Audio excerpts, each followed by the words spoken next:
Hi all, today we're taking a quick look at the HTC Wildfire here at Phone Arena. The phone is a budget Android phone from the company. Its biggest sacrifice in order to keep the price low, it's unfortunately the screen, which is a pity because it's an all touchscreen phone and it's 3.2 inch, not that small, but the resolution is appalling. It's 240 by 320 pixels, which leads to a very low pixel density. Unfortunately, the individual pixel count suffers very much, and the screen is run by a 528 megahertz Qualcomm CPU, which is not that great by today's standards. The familiar Sense user interface is on top of Android 2.1 here.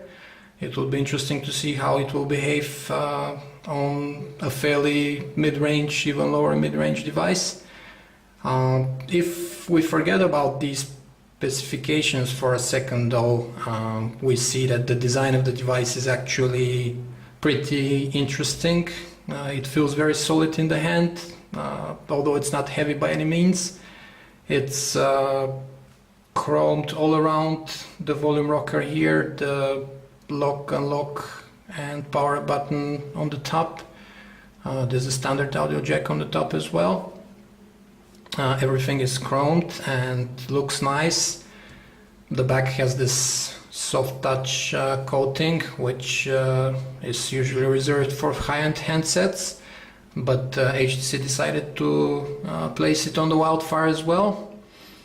There's this metallic band that runs across the phone on the back, which is the same color as the screen bezel. The color we have here on this review unit is the same as the HTC Desire actually, so it makes it resemble the Desire very much, although it strays away from the usual tall and narrow touchscreen only handsets lately. It's a bit wider, which makes it almost squarish in looks, and basically disproportionate, which makes the design pretty interesting. The ear speaker grill on the top looks like a BMW grill actually, if it was a little bit wider. HTC has put their optical trackpad underneath the screen, the 4 capacitive touch Android buttons, which are easy to press, backlit in white underneath it as well. The phone has a 5 megapixel camera with LED flash, which, as you can see here, is almost like a periscope over the back panel, which we can imagine will lead to scratches for sure, but all kinds of worse stuff can happen. That's not a very good design decision. The micro USB port for charging it on the left side we can see here, and there's this curve on the bottom, which is also a very good design choice, makes it a very easy to hold and press buttons phone. Of course, the most interesting thing here is how the Sense user interface and the other applications will behave on 3.2 inch screen at such resolution and coupled to a fairly slow processor. So let's have a look at the user interface on the HTC Wildfire.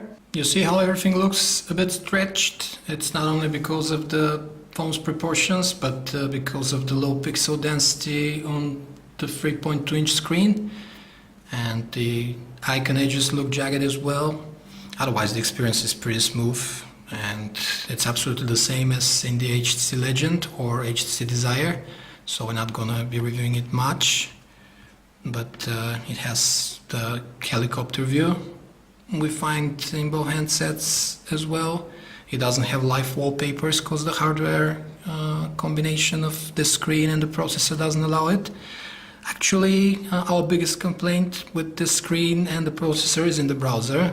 Heavy pages load well and quickly, they render properly, but when you try to scroll, the experience is actually pretty choppy. You see how many frames it skips because the page is heavy with a lot of pictures. When you double tap to zoom, the experience becomes much more fluid and much more typical to a capacitive touchscreen Android phone. No complaints here. Pinch to zoom works well. It's just that when you zoom out of the page, then scrolling becomes a pretty choppy experience. Typing on the HTC Wildfire is a fairly smooth experience. I mean, it's not the fastest of keyboard in terms of lag because of the hardware probably, and also the accelerometer is pretty slow to turn the orientation from portrait to QWERTY, but all in all the experience is pretty smooth. Something that's different in terms of interface from the HTC Legend and HTC Desire here is the camera interface. Here's the menu.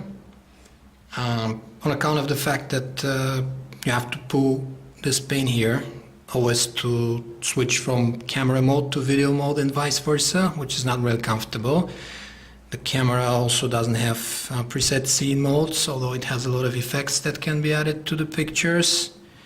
And you can use touch focus on anywhere on the screen or automatic focus, and the optical trackpad is used as a shutter button.